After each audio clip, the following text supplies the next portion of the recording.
Berbicara batuk atau obat batuk, nah ini ada Mixadin. Jadi Mixadin ini untuk meredakan batuk. Isinya dextrometropan HBr, kemudian guaifenesin, lalu dexchlorpheniramine maleat.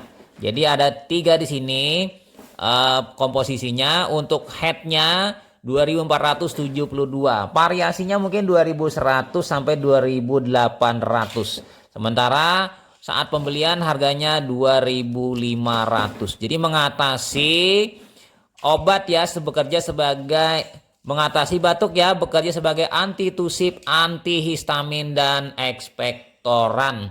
Jadi dewasa aturannya pakaiannya 3 sampai 4 kali 1 tablet.